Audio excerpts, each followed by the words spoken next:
Madam President, I wanted to speak for a few minutes about gasoline prices, which my colleague from Utah just talked about a few minutes ago.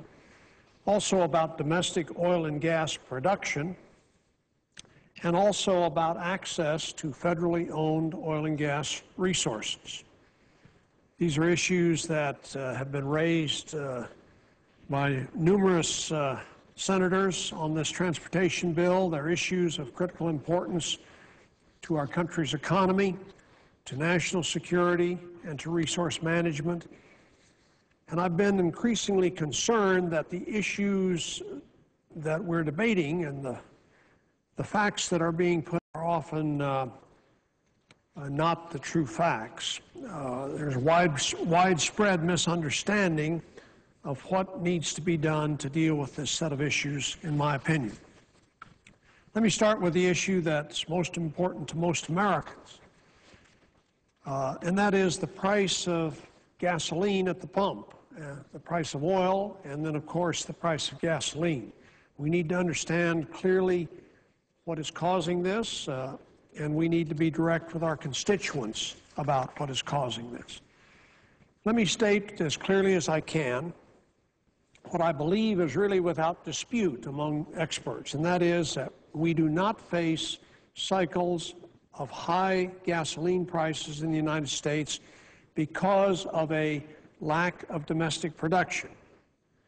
We do not face these cycles of high gasoline prices because of lack of access to federal resources or because of some environmental regulation that is getting in the way of us obtaining cheap gasoline. As was made clear in a hearing we had in the Senate Energy Committee in January, the prices that we are paying for oil and the products refined from oil, such as gasoline, are set on the world market. They're relatively insensitive to what happens here in the United States with regard to production. Instead, the world price of oil and our gasoline prices are affected more by events beyond our control, such as instability in Libya last year, or instability in Iran, and concerns about oil supply from Iran this year.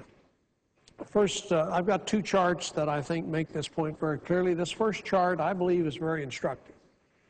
This is entitled Weekly Retail Price for Premium Unleaded Gasoline, including taxes paid.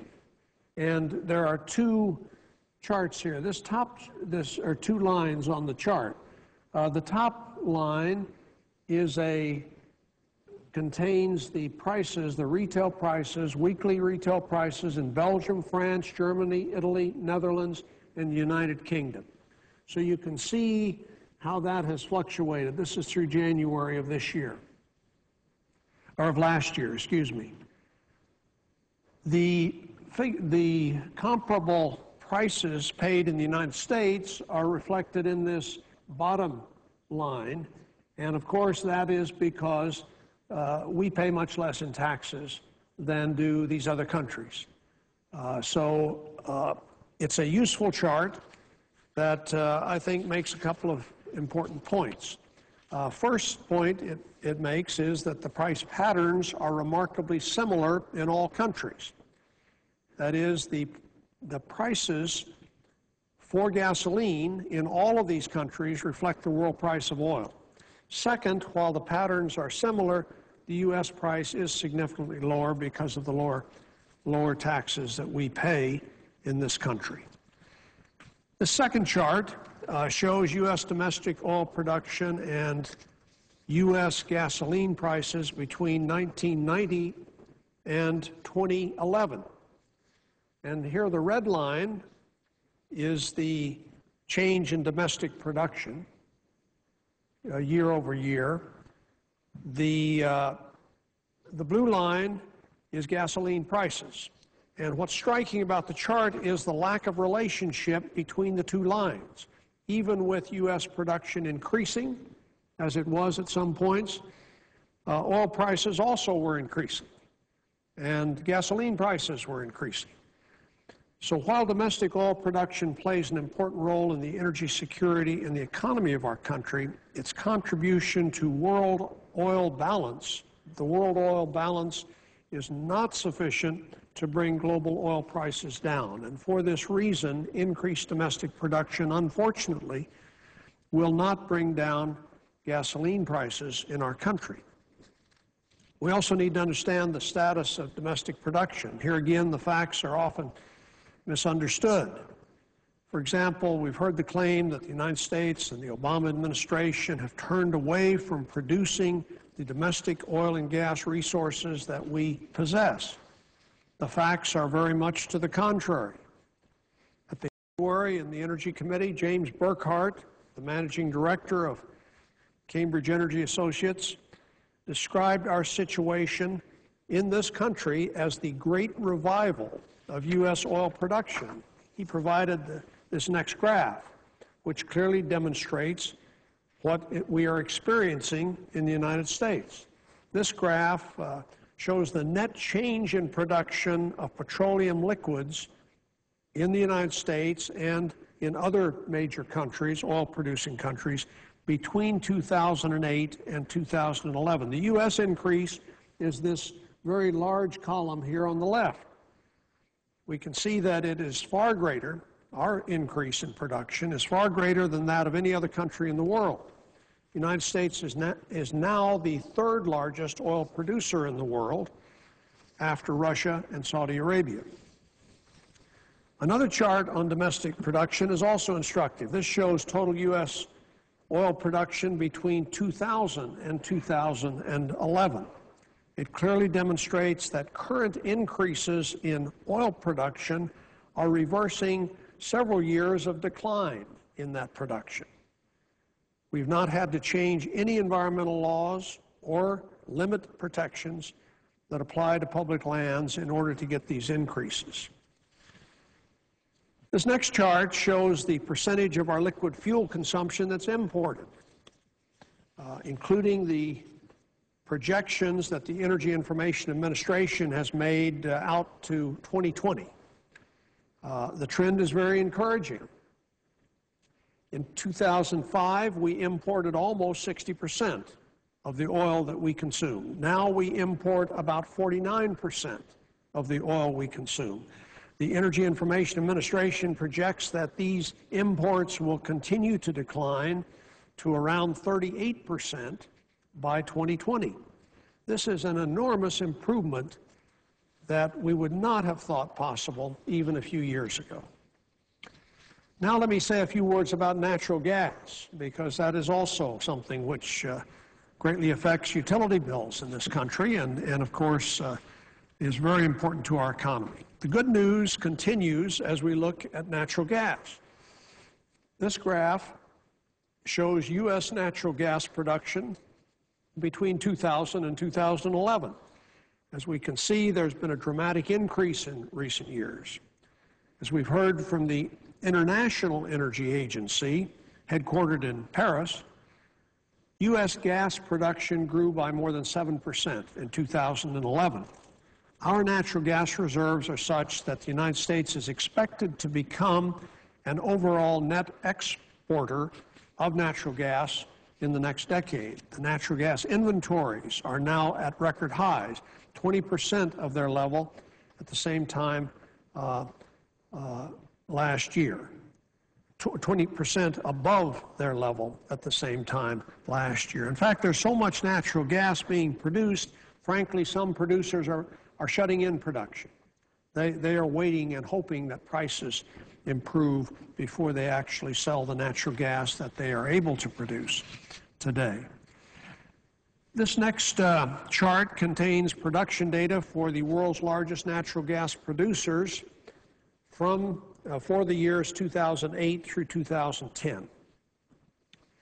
And there are three bars here.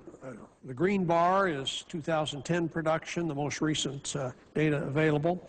And this chart shows that in 2009, the U.S. surpassed Russia and became literally the world's leader in natural gas production. The green bar shows that that trend continued in 2010. So unlike oil, natural gas is not set, the price of natural gas is not set on a world market.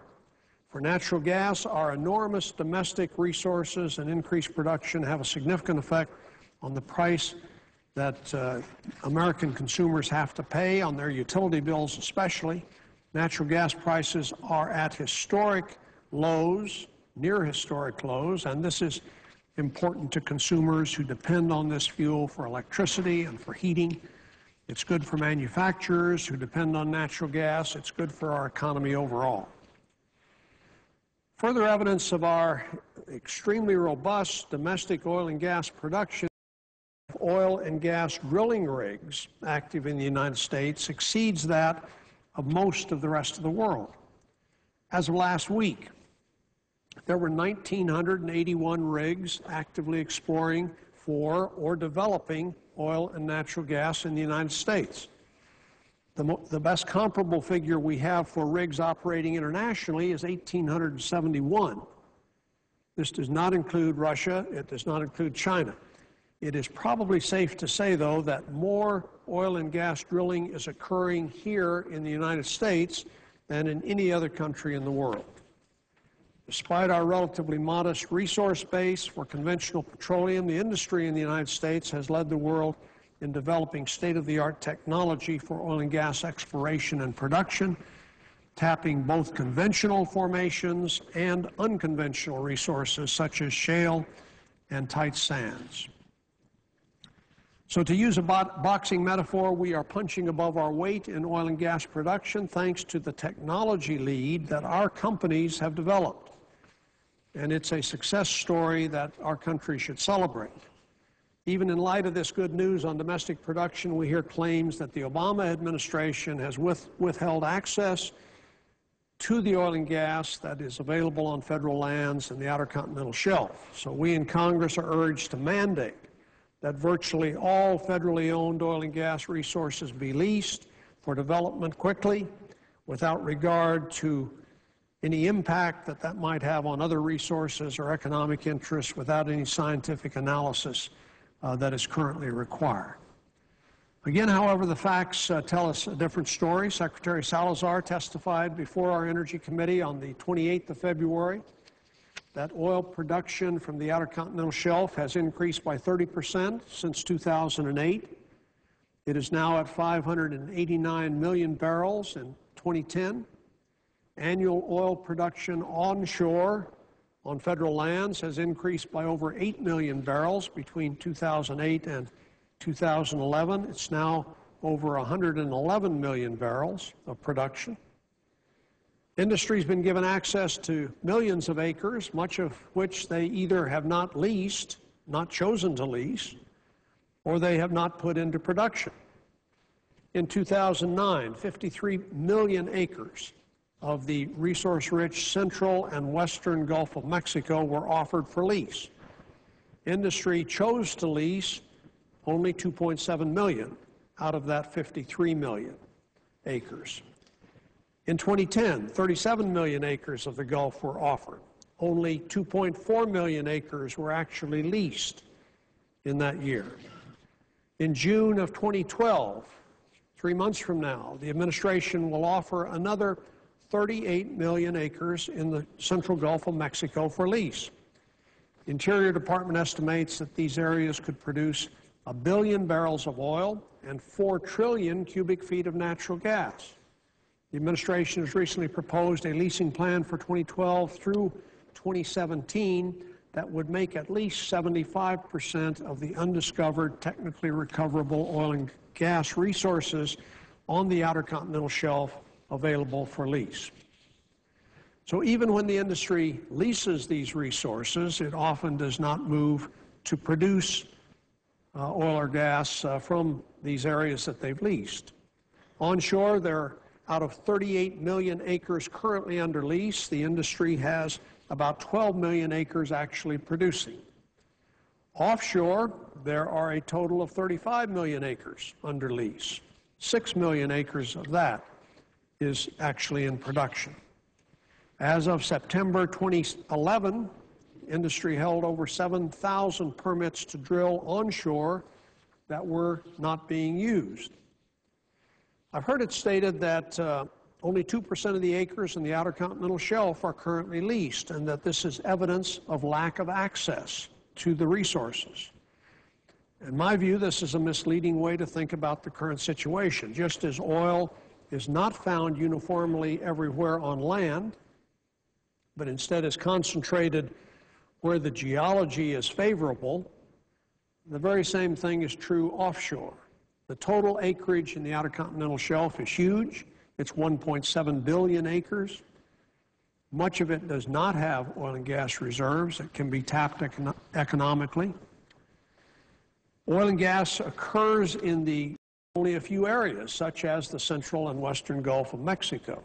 It is those productive regions in which the industry expresses interest and which are the primary areas where leasing either is occurring, that the Obama administration plan would cover. The total 1.7 billion acres is not a useful metric without consideration of which of those acres actually have significant oil and gas resources that are economically recoverable.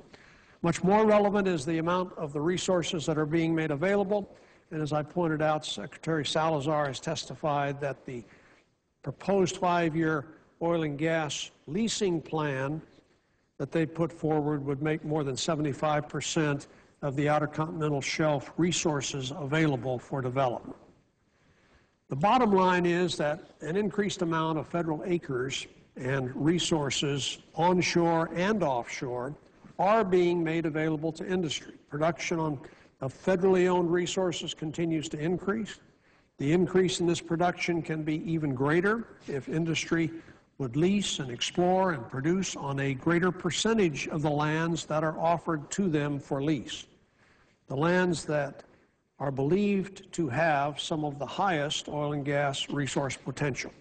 Before I close, let me return for a moment to the issue of gasoline prices. It's clear that we're increasing our domestic production significantly, but that gasoline prices continue to rise. So we need to look for other solutions. And this does not mean that we are powerless to help reduce the price of gasoline. We know what we need to do. If we want to reduce our vulnerability to world oil prices and to volatility of world oil prices, the most important thing we can do is to find ways to use less oil. One of our colleagues gave a good speech a few years ago in which he advocated that we produce more and use less. Well, we are doing a pretty good job of producing more, and we need to do a better job of using less. We can do much better in this use less part of the equation without affecting the quality of life in this country. We can do that by being more efficient in our use of fuel, by diversifying our sources of transportation fuel away from oil. We've taken some first steps along this path, notably in the Energy Independence and Security Act of 2007. It passed the Senate with a strong bipartisan vote. That law required us to make our vehicles more efficient and to shift toward relying more on renewable fuel, and it is working. Demand is down, biofuel use is up, consumers save money on fuel for their vehicles. Our percentage of imported oil has dropped by over 10%. So how do we continue on this path forward toward reducing oil use and dependence? I think there are 3 areas we can focus on. First, we need to enable further expansion of our renewable fuel industry, which is currently facing infrastructure and financing constraints. Second, we need to move forward the timeline for market penetration of electric vehicles. And finally, we need to make sure that we use natural gas vehicles in as many applications as makes sense based on that technology. Every barrel of oil that we are able to displace in the transportation sector and that we therefore do not need to consume makes our economy stronger. Obviously, it also helps our personal pocketbooks. It makes us less vulnerable to the volatility of the current marketplace. This is not to say that we should not keep drilling. and that the Obama administration should not continue to move forward with its plans to bring even more supplies into the market. We lead the world in innovative exploration and production technology. It's helpful to our economy and our national security to increase domestic supply, and that's exactly what's happening. But in the many debates that we will have in the future over issues related to gasoline prices, we need to recognize that the key issue very clearly is not lack of access to federally owned oil and gas resources. Our public lands contain many resources and uses that Americans value. We don't need to sacrifice science or balanced protection of those other resources and economic interests in order to have robust domestic production. The long-term solution to the challenge of high and volatile oil prices is to continue to reduce our dependence on oil, period. This is a strategic vision that President George W. Bush, who had previously worked in the oil industry, clearly articulated in his State of the Union speech in 2006. We subsequently proved in Congress in 2007, the year after that State of the Union speech, that we have the ability to make significant changes in our energy consumption and that it is possible to mobilize a bipartisan consensus to do that. The bipartisan path that the Senate embraced in 2007 is still the right approach today. As part of whatever approach we take to energy and transportation in the weeks and months ahead, we need to be honest with our constituents about what works, and we need to keep moving in the direction that we began moving in with that 2007 bill. We need to allow the facts and not the myths to be our best guide. Madam President, I yield the floor.